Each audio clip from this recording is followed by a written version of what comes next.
The campaign phase begins with the planning stage. Each lord who has been mustered has 3 campaign cards. You can see the cards for the 4 Teuton lords who have been mustered and are in play. Each player with those campaign cards creates a deck of 6. Well, it's 6 in the summer. In the winter turns, they only create a deck of 4 to reflect the greater difficulty of campaigning and organising in a harsh Russian winter. They can choose whichever 6 cards they want. It's quite feasible that some lords won't act at all. Create that face down deck, and then when we get to the campaign phase itself, one by one, alternating players, the top card is turned over and that lord whose card is revealed then gets to act. Yaroslav is first up. Now this is a game which is about conflict, yes, but the battles are few and far between, and much of the fascination and enjoyment of the game comes from the preparation for conflict, making sure you have the right forces, the right transport, the right amount of food. So much of the early stages is a sort of preparation, a question of ordnance as much as military prowess. Anyway, Yaroslav begins by supplying from his own home location, Odenpa, and then sending his people out into the nearby fields and farms to forage for additional provender. And at the end of his command action, he's acquired 2 additional pieces of provender. Gavrilo uses his entire command card to use the Stone Kremlin capability, adding defensive strength to the walls of Pskov. Herman is up next. He has 3 command points. He starts off by moving from Dorpat to Odenpa, where he's going to join up with Yaroslav. We have to mark him having moved. Once there, he starts to supply. He supplies from both within Odenpa, and then he can trace with his carts back to Dorpat, supplies there. That's the end of his turn, but having moved, he has to feed his army, so one of those is taken away. Remove that. This remaining provender is now put on his mat. There we are. That's the end of his turn. Vladislav is up next. He can trace a route using his boat back to Ladoga, his home stronghold. That raises for him a piece of provender.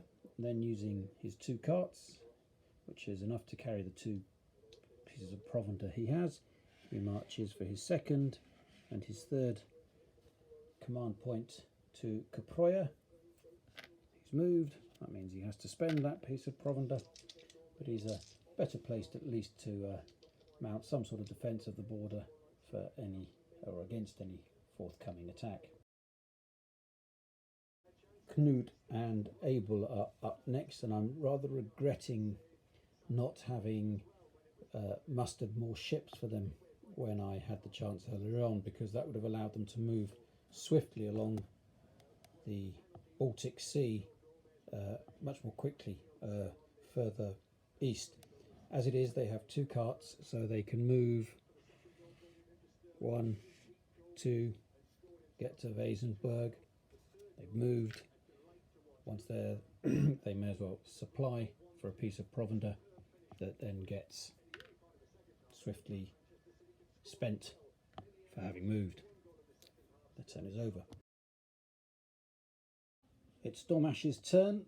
He needs to quickly build up his supplies of food, so he supplies from within Novgorod and then forages in the area for 2 bits of provender.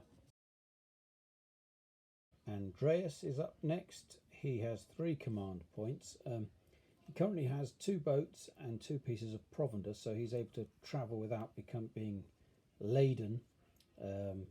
So he uses 1, 2 command points to move up along the river system, and then with his third point, supplies, and he can supply to 2 different locations. He has enough, obviously, to 1, supply himself from there, and 2, supply himself from Riga, so that's 2 pieces of provender. He's moved, so we spend one of those, and he ends up with a net gain of 1 piece of provender. The option for Gavrilo is easy enough.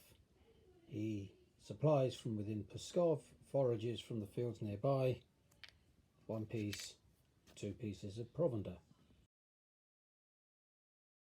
Knut and Abel are next. They have 2 command points plus an additional one for the Treaty of Stensby card.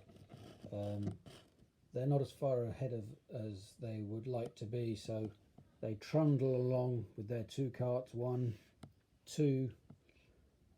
When they get there, they're moved. They trace a route back for a piece of provender, which of course will pay for the movement. They would have ideally been further on, but they didn't muster well enough and have moved slower than they would have liked. The tardiness of the Danish princes gives Vladislav an opportunity to defend the Rus line further west. They begin by tracing a supply route back to Ladoga. They have 2 carts for the first part and a boat, which allows them to trace that route all the way back there. They're then going to move for their second command point to Kaibolovo. For their third point, they forage in the area, and that a piece of foraged food pays for the movement.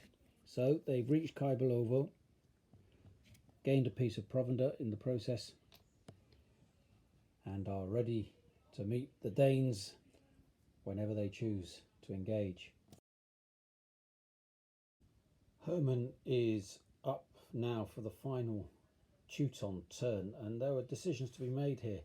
He could push on for Izborsk, but to do so would mean leaving Yaroslav behind, and Yaroslav's service is up next turn.